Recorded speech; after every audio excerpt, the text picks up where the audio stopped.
Loki was, yes, a comic book villain and somebody with magical powers, and someone who had to, these emotions had to read on a big scale, but also, if you boiled it down, there was something very, very kind of human about the things his grievances. Thor, 2011, directed by Kenneth Branagh. 4 months of auditioning, I think, in 2009. A big leap for me, from making very small films in the UK and working in the theatre, and suddenly in the next Marvel Studios picture after Iron Man. It was a moment of adjustment and a kind of just, I felt like I'd won the lottery, and it was kind of, it had the whole thing had a very special atmosphere. I had worked with Kenneth Branagh before. We had acted together in a television series on the BBC called Wallander, and we had also acted together on stage in London in a Chekhov play called Ivanov. This was my first time being directed by him, but we had a kind of understanding as actors, and I felt very grateful to him that he was able to somehow support my casting to the studio. It was a kind of amazing and extraordinary and unprecedented process of working on a project of this scale, working with a stunt department and working with visual effects on blue screen and green screen, on sets the size of which I had never seen. But I was a fan of these movies too, and it was such a joy for the first time to be inside the process.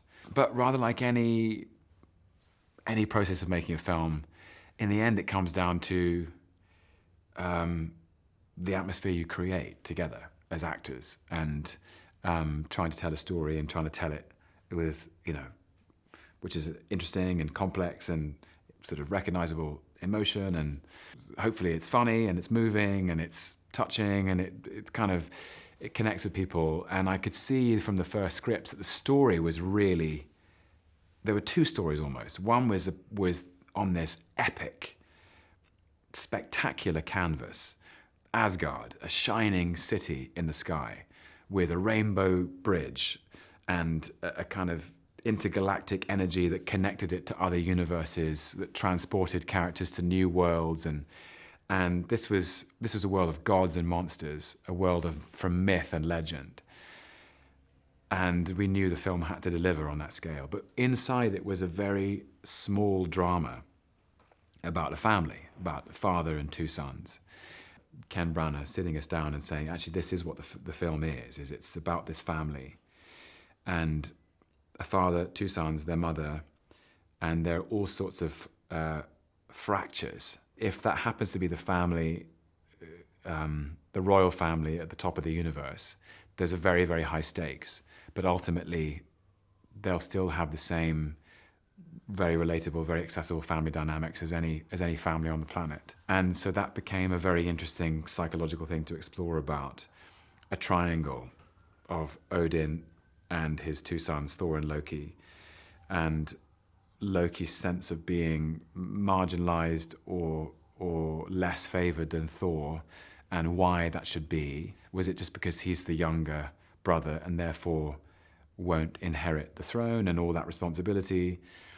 And then Loki finding out halfway through the film that he's actually adopted and wasn't even supposed to be there, and then feeling very betrayed and upset, and gives way to all kinds of vulnerability and anger and grievance and grief.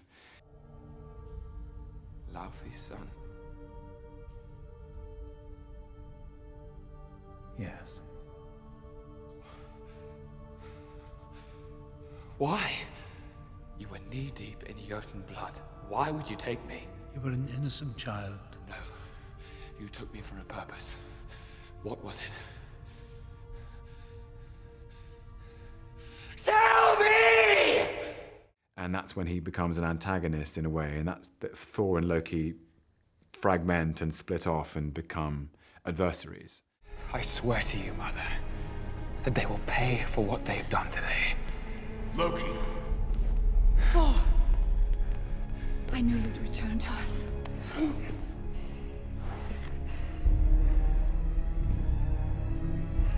Why don't you tell her how you sent the destroyer to kill our friends, to kill me? What? Oh, I must have been enforcing Father's last command. You're a talented liar, brother, always have been. It's good to have you back.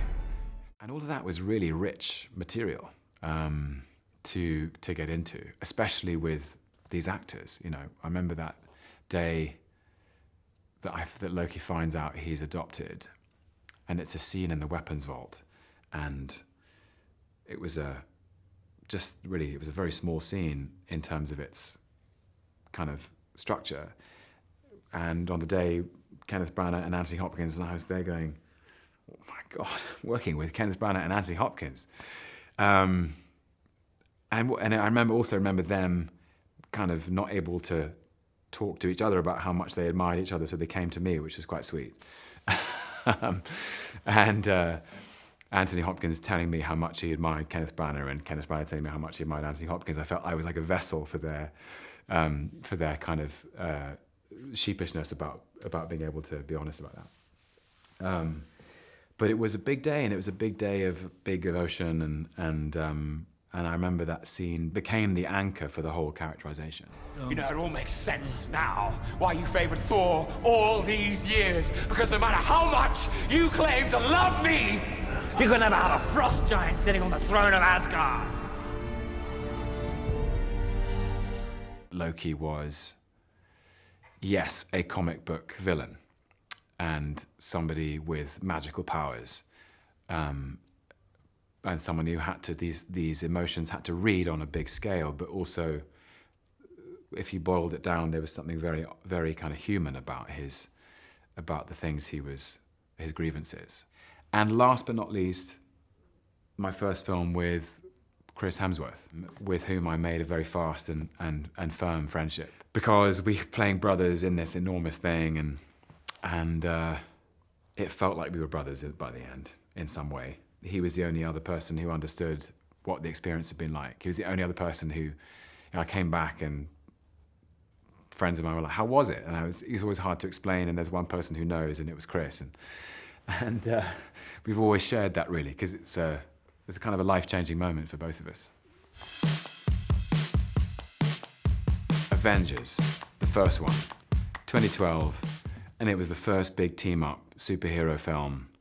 And I remember reading the script, and I was thinking, okay, there are 6 of them: Iron Man, Thor, Captain America, Black Widow, Hulk, and Hawkeye.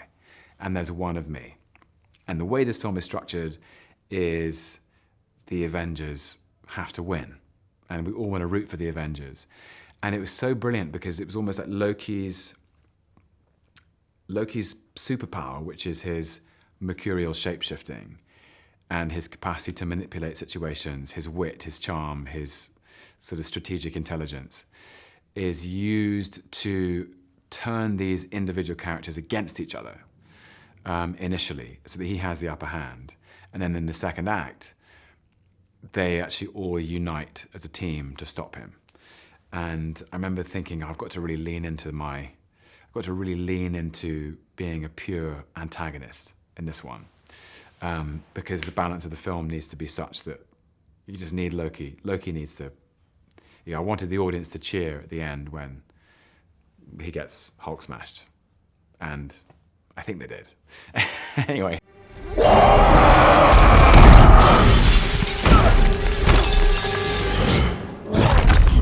Enough! You are all of you beneath me. I am a god, you dull creature, and I will not be bullied by that.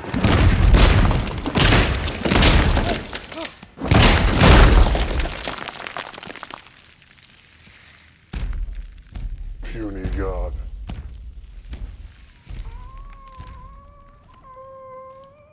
It was an amazing experience because it was the first one, and I think there was a sense of, with Robert and Chris Hemsworth and Chris Evans, that they were kind of almost relieved to share the responsibility for carrying the film. and a kind of uncertainty about whether we could all pull it off. When I guess the following spring in 2012, when the film came out and it kind of became what it became, we were all so honored, I guess. We were so honored that it seemed to work and it seemed to connect, and that was a very special experience to share with them, because the Avengers suddenly occupied a position in the culture, which they went on to, they carried on to the second film and the third film, and the Avengers are this team that everybody in the world has heard of. And I was really honored that I was there kind of for the first go around, and they were all so kind, and it was a fun team to be around. And what I've been amazed by is, because I had a little break from the MCU for a bit while it expanded, and the MCU seemed to get braver, and the film seemed to get bigger and more ambitious, and with Doctor Strange and Black Panther and the characters from Wakanda and Ant-Man and the Guardians of the Galaxy, and I was sort of watching from the sidelines going, I'm so proud of all these actors and what they're doing. This is great. Watching with my popcorn on the opening night, and it was really fun to just feel a part of it in some way. And then it kind of culminates with Infinity War and Endgame, where you see all these individual films and the threads of the Infinity Stones. It all kind of crystallizes in this moment of all the Avengers against Thanos, and it was just such an extraordinary experience to be a part of. The rightful king of Jotunheim, god of mischief, do hereby pledge to you my undying fidelity.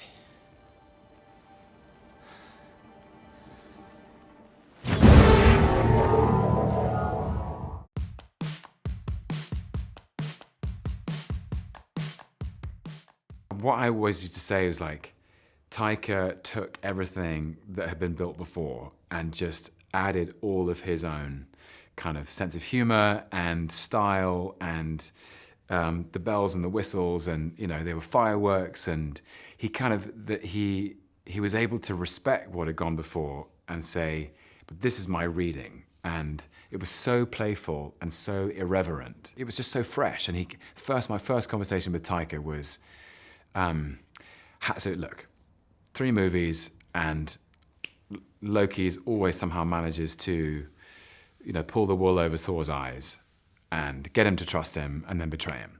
What if Thor was onto him? What if Thor wasn't going to be fooled again, and it was actually Loki who was on the back foot? And so Thor's, like, okay, Loki, I get it. You get me to trust you, then you betray me. Fine. You can keep playing the same tune if you like. I'm going to go off and do this. And Loki's almost nonplussed by that. It's like, what? So the shtick isn't working anymore? I'm going to have to think of something else.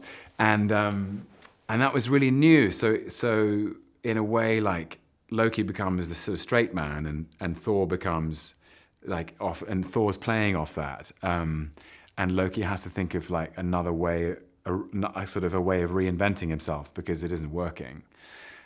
And there's a great scene where Loki, they sort of need each other to get out of the palace, the Grand Master's palace, played by Jeff Goldblum. And it works for a while, and they form this kind of unstable alliance, and then Loki betrays him again. And then Thor goes, it's not going to work like that. And then Thor betrays Loki and sort of stands over him and says, you just never change, do you? Just the same over and over again. And Loki is so shocked by it. I know I've betrayed you many times before, but this time it's truly nothing personal. The reward for your capture will set me up nicely. Never one for sentiment, were you? Easier to let it burn. I agree.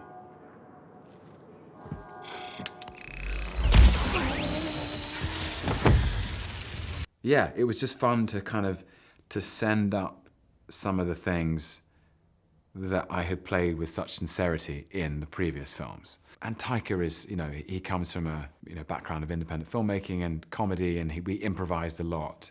And I was really aware on that set of how kind of bonkers and funny this film was going to be. And Chris was so released as well because, I mean, everybody knows by now, but Chris is hilarious. And he always has been, ever since I met him. And he was kind of like, felt so free because Thor was kind of silly and, you know, there was a lot of, a very endearing goofiness to what he was doing. Just joining in that atmosphere was really fun. And also that finally it sort of sets him on a road to kind of maybe setting down some of the old tricks and some of the old ways of doing things and reflecting and thinking, well, maybe, you know, if I can't provoke my brother anymore, maybe I should join him. I really enjoyed that ultimately the death of his father and the threat to his home, he's like, you know, I'm gonna miss, who am I without Thor? If Thor is destroyed and Asgard is destroyed, I don't know who I am, so maybe I should be there. I should help them. I think it's really touching, I hope in a very unsentimental way. I mean, you didn't think I'd really come and see you, did you? This place is disgusting. Does this mean you don't want my help? Look, I couldn't jeopardize my position with the Grand Master. It took me time to win his trust. He's a lunatic, but he can be amenable. What I'm telling you is, you could join me at the Grand Master's side. Perhaps in time, an accident befalls the Grand Master, and then...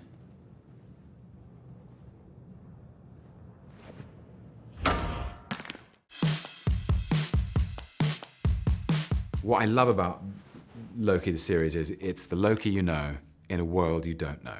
This is the Loki who's mischievous and witty and charismatic and playful and transgressive and disruptive and broken and vulnerable and angry and betrayed and jealous and fractured and all these things, the whole cocktail.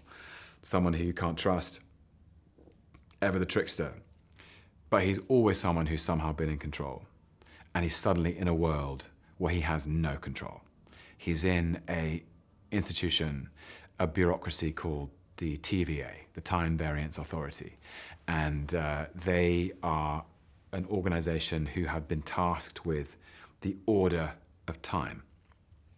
Reality unfolds as it should, according to its predetermined decisions.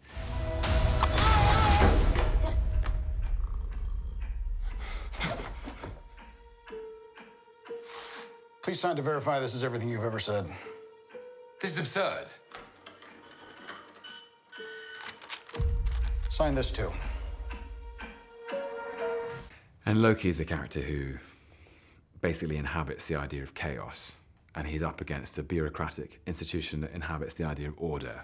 And you put those two together, and that's where we start. So, therein lies the drama. You picked up the Tesseract, breaking reality. I want you to help us fix it. Why me? I need your unique Loki perspective. Do I get a weapon? Nah. It is adorable that you think you could possibly manipulate me. And I love that about him. So suddenly you strip Loki of all the familiar stuff. Asgard, Thor, green, gold, helmets, magic, it's all gone. And you put him in a world where he's out of his comfort zone and destabilized and completely confused. And I really enjoyed seeing how he's almost confronted with having to find a new way through. And I hope that everyone is as excited by it as I was. Only Lovers Left Alive. Jim Jarmusch, Tilda Swinton, Mia Wasikowska, John Hurt, Anton Yelchin, Jeffrey Wright. I was so surprised and delighted to be asked to be involved in this. Jim had been writing a film for a while, I think, for about 5 or 6, maybe 7 years. It was really a film about a long-term relationship, and the two people in that relationship happened to be vampires. And so if you've made a commitment to be with someone, with one person for the rest of your life, but the rest of your life is forever, how does that change your commitment? And Jim and Tilda were long-time friends and collaborators, and he had very much written the part of Eve with Tilda in mind, and he just needed to find his Adam. And I remember meeting Jim in New York. He just kind of pitched me the film. He was like, so there's Adam and Eve, and they're vampires, but they're vegetarians. You know, they have like a deal with a doctor at a hospital who can get them the right blood, you know, and they really like the good quality stuff. And it was just it was such an amazing idea anyway. And he said, you know, Adam is like, he's an artist and he's a musician, and he's younger than Eve. Eve is like 2,000 years old, and Adam is only 500 years old. But they're together and they love each other. But Adam lives in Detroit, and Eve lives in Tangier.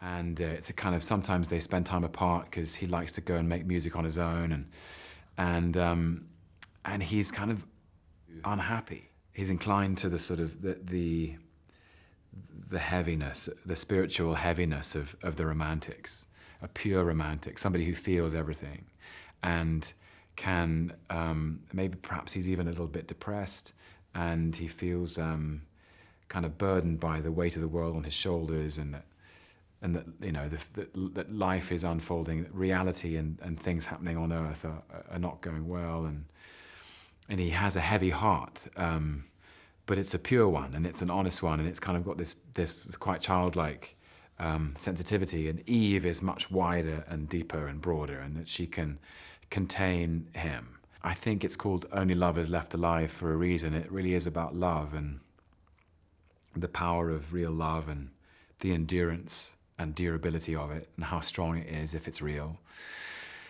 And that true love is about acceptance and accepting somebody else for everything they are. And they're both artists. They both have this appreciation for literature and art and music and the finest things. And I learned a lot, not just about filmmaking from both Jim and Tilda, but also just about life. There's an amazing line that Eve says to Adam when he's feeling a bit low, and she needs to kind of pull him out of the place he's at in his mind, and she says, "How can you have lived for so long and still not get it? This self-obsession, it's a waste of living that could be spent on surviving things, appreciating nature, nurturing kindness and friendship, and dancing." And as advice goes, I don't know if you can get better than that. And then they put a record on, and it's Denise LaSalle, the record called Trapped by a Thing Called Love, and they dance and they smile and they fall into each other's arms. And I just thought it's a project that's very close to my heart, that one, for all kinds of reasons, yeah.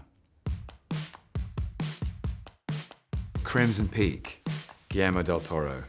This was, you know, again, it kind of came out of nowhere. I suddenly got a call saying, you know, I think I was in North America anyway, and they said, could you fly to Toronto next weekend to meet Guillermo del Toro?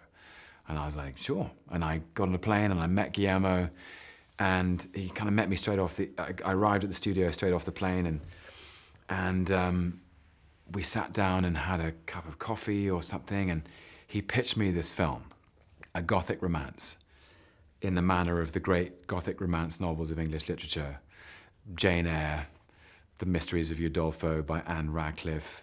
He mentioned Bluebeard.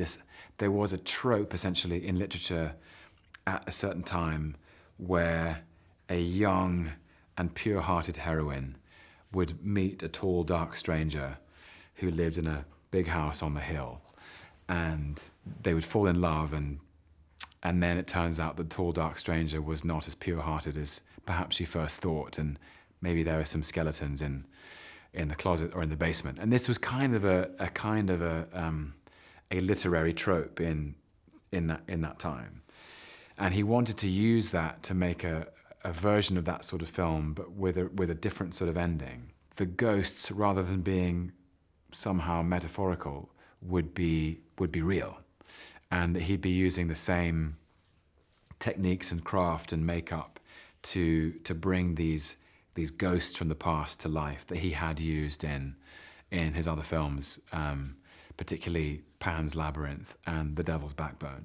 And it had a much more, actually quite a feminist inclination. You know, the heroine played by Mia Wasikowska, my second time working with Mia after Only Lovers Left Alive, she absolutely takes charge of her destiny in this.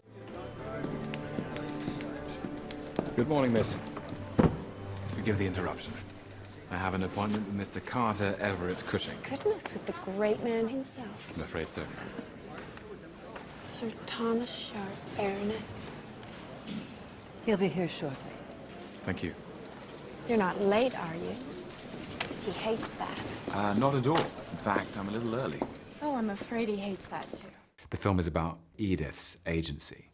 And I play the tall, dark stranger who at first appears to be elegant and charming and full of promise and kind-heartedness, and there's a few secrets in his past and a sister that hasn't been accounted for, played by Jessica Chastain.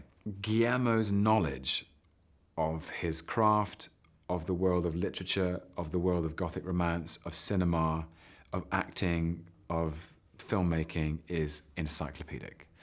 And simply being a part of his crew was such a pleasure and a privilege, because he knows pretty much how to do every single job, and his kind of authority over his vision is total. And the attention to detail, the precision with which he works. He understood that you know, people do things for the reasons they have, and perhaps they're not aware of them, but sometimes, you know, characters make bad choices, but there's always a kind of emotional logic. So Thomas Sharp, a baronet, somebody who had inherited this crumbling mansion on a hill in northern England, who seems to be one thing and then is revealed to be another. And the one thing that's people may know about working with Guillermo is he writes very long and detailed biographies of each character. So when you're working with Guillermo, he submits you with a typed, almost novella of your character's life before the film starts. So you have this whole biography, a whole integrated psychology. You think, well, the reason he's like this is because this happened to him when he was a child, and he was sent away to this aunt who lived on the coast, and she didn't make nice food, and she was abusive, and all these kind of details which were so informative.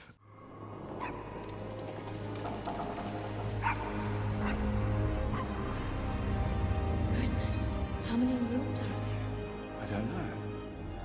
Would you like to count them? What do you think? Does it look the part? It does. Although it's even colder inside than out. I know, it's a disgrace. We try to maintain the house as best we can, but with the cold and the rain, it's impossible to stop the damp and erosion. And also that set was...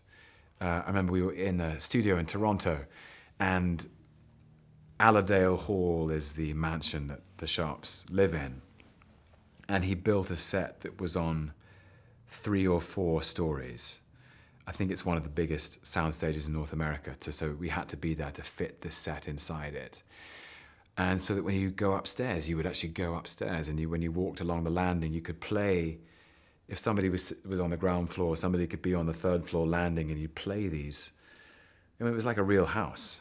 And there was one detail I remember, that the plaster of the wallpaper was cracking.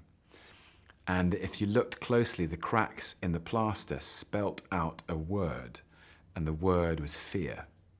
And he said, no one's ever going to catch that on camera. I just want you to know that it's there. And I thought, this guy is just, where do you get that? It was a really interesting journey to play that kind of archetype from Gothic romance, yeah. Archipelago, Edward, written and directed by the great Joanna Hogg, who really I owe everything to. She was the first director who gave me a job when I left drama school.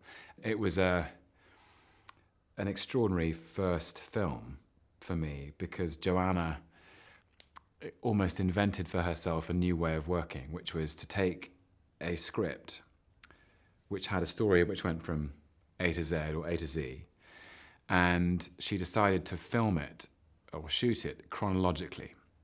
And most movies and films are shot out of sequence, and the actor's job is to know where you are in the story, because each piece of the jigsaw puzzle isn't in sequence. Whereas this was we were going to start at the beginning and finish at the end, and we lived through the story in sequence, and we improvised, even though the order of the scenes was the same. We actually improvised within the structure of the scene, and it could run for very long takes and very wide shots.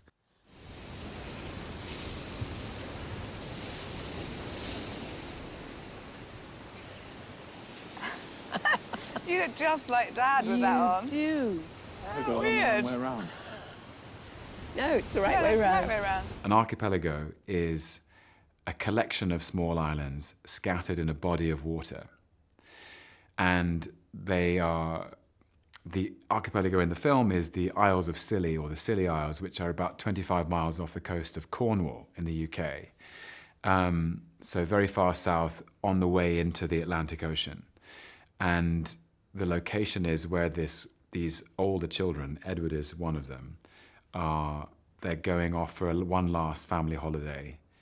But you realize that the family itself is an archipelago, and each member of the family is an island in a group scattered in a body of water, and they're not quite connecting.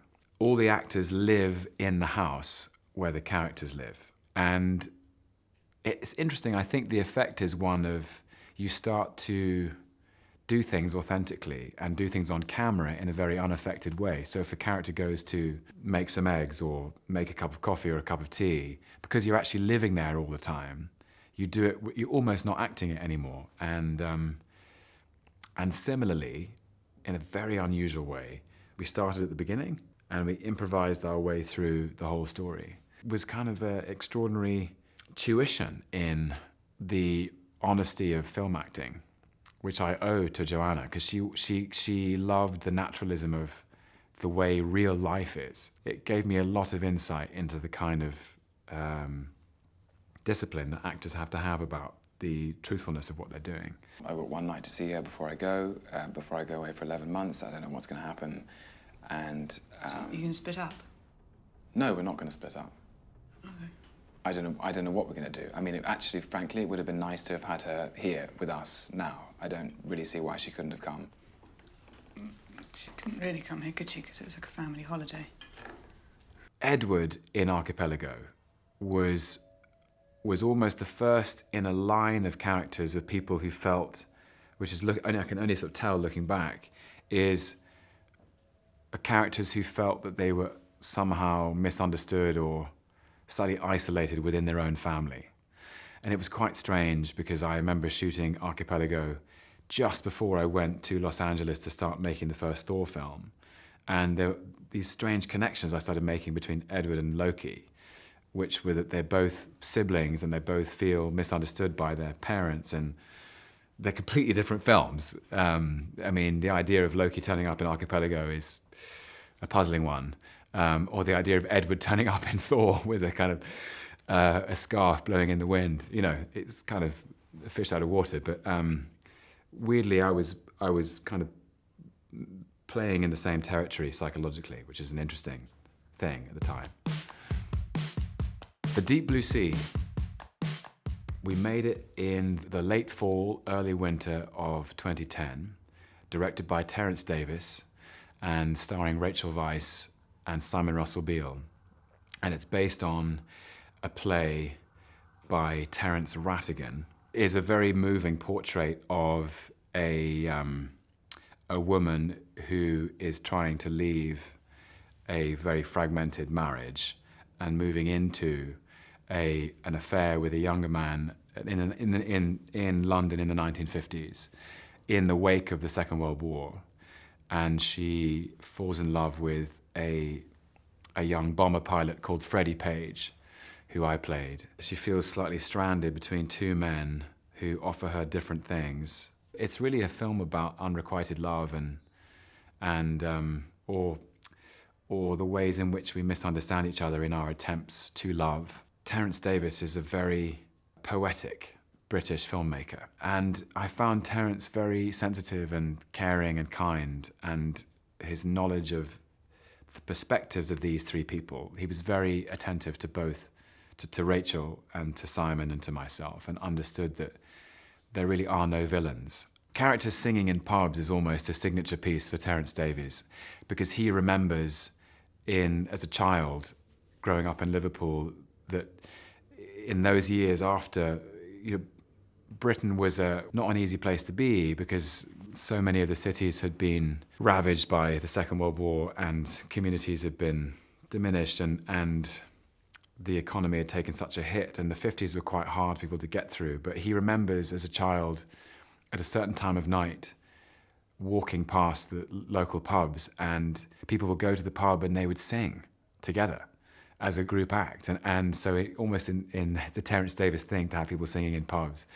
And I loved that aspect of the filming. They sing a Joe Stafford song called You Belong to Me. Just remember, darling, all the while, you belong to me.